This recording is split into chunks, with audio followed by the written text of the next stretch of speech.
Hello everyone. हमने पिछले video में HTML का यूज करके टेबल कैसे क्रिएट करना वो ऑप्शन सीखे थे। आज हम टेबल के कुछ और एट्रीब्यूट्स सीखने वाले।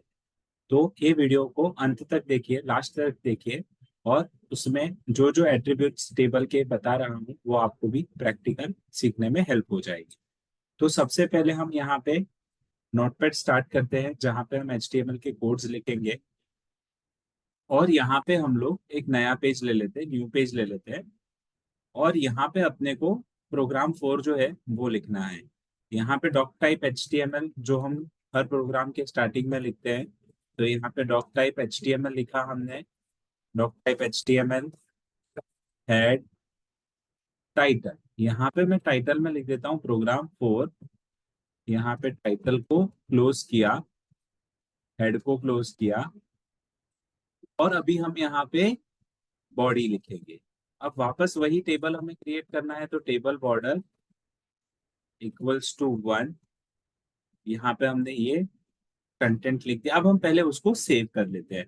तो सेव कैसे करना है, फाइल में जाना है आपको, सेव बटन पे क्लिक करना है, और आपको आपका जो फोल्डर आपने बना के रखा होगा उसमें आपको इसे सेव कर देना है। तो मैं यहाँ पे प्रोग्राम 4.html, आप कोई भी HTML फाइल को .html एक्सटेंशन के साथ में सेव करेंगे, ठीक है।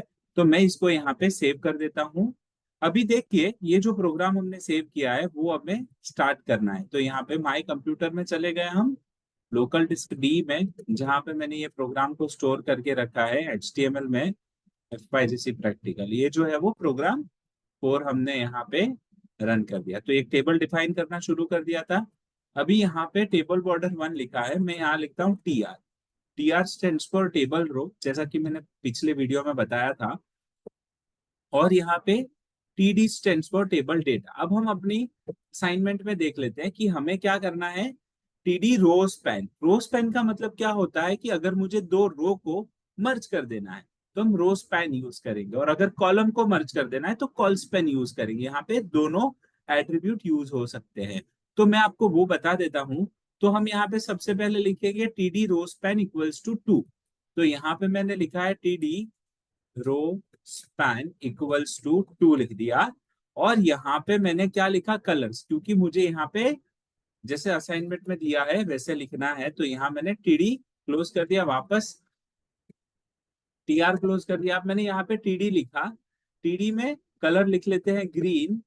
यहाँ पे TD को क्लोज किया और TD लिखा, कलर लिख लेते हैं रेड, और यहाँ पे TD को क्लोज कर दिया। अब इसको सेव कर देते हैं, TR को क्लोज कर देते हैं। यहाँ TR क्लोज हो गया, यहाँ टेबल क्लोज हो गया, यहाँ पे बॉडी क्लोज हो गया, यहाँ पे HTML क्लोज हो गया, राइट।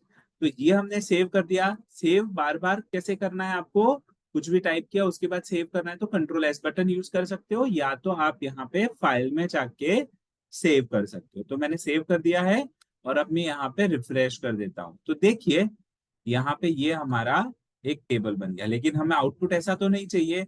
हमें जो आउटपुट है उसको इस तरीके से चाहिए, राइट। हमें जो आउटपुट है उसको इस तरीके से चाहिए। तो हम यहाँ पे क्या करने वाले हैं, TD रोस्पेन 2, उसको कलर्स दे दिया था, TD क्लोज कर दिया था। और वापस अभी हम लिख रहे हैं TD BG कलर =रेड, और यहाँ पे क्या किया है, TD BG कलर =रेड कर दिया है। देखिए, कोड थोड़ा सा चेंज करते तो आउटपुट क्या आता है आपको पता चलेगा। यहाँ पे देखिए, सबसे पहले टेबल बॉर्डर 3 लिया है, TR, और यहाँ TR रोस्पेन 2 लिया है। तो पहली दो रो मर्ज हो जाएगी, और यहाँ पे कलर लिख दिया, और दूसरा यहीं पे ही TD उन्होंने डिफाइन कर दिया। ये जो TD है कलर रेड वाला, उसको यही डिफाइन कर दिया है। और यहाँ पे TD को BG कलर =रेड कर देते, तो क्या हो जाएगा, ये हमारा आउटपुट जो है वो रेड कलर में आ जाएगा। ठीक है, ये आ गया रेड कलर में। और नीचे जो है उसको हमें ग्रीन कलर में ले आना। तो यहाँ पे मैं लिखूंगा TD BG कलर =ग्रीन। यहाँ पे इस तरीके से हम यूज करेंगे। मैं TR को क्लोज कर देता हूँ यहाँ पे, सॉरी, TR को ओपन किया, TD लिखा, और यहाँ पे TR को क्लोज कर दिया, इसको सेव किया, रिफ्रेश किया।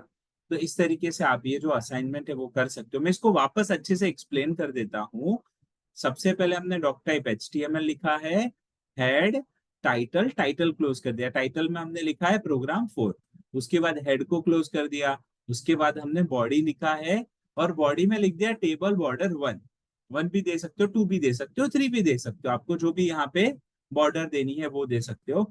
फिर मैंने लिखा है TR, TR stands for table row, और उसमें टेबल रो में मुझे पहली वाली जो रो है TD row span equals to 2, तो मुझे पहली वाली रो को मर्ज कर देना है, तो मैंने रो स्पैन 2 लिखा।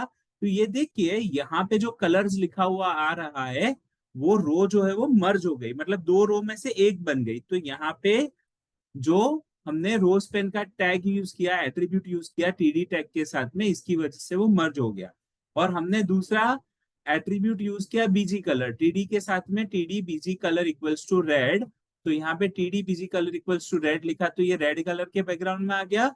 और यहाँ TR को क्लोज कर दिया, यानी कि ये पूरा कोड लिखा तो उसमें से ये कलर्स लिखा हुआ आ गया और यहाँ पे रेड लिखा हुआ आ गया, राइट। अब अपन वापस यहाँ पे TD लिखते हैं और TD BG colour equals to green ले लिया, ग्रीन बैकग्राउंड के लिए, और यहाँ पे हमने लिख दिया ग्रीन, तो वो हमारा एक आउटपुट जनरेट हो गया। तो इस तरीके से आप ये जो प्रोग्राम है वो कर सकते हो। इसको कहते हैं रो स्पैन, इसको कहते हैं रो स्पैन, रो स्पैन का मतलब रो को मर्ज करना, राइट।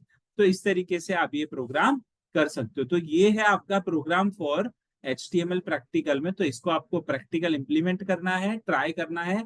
आपके जो भी रिव्यूज हो वो कमेंट सेक्शन में जरूर शेयर कीजिएगा। Thank you very much. ये चैप्टर, ये प्रोग्राम कंप्लीट करते हैं।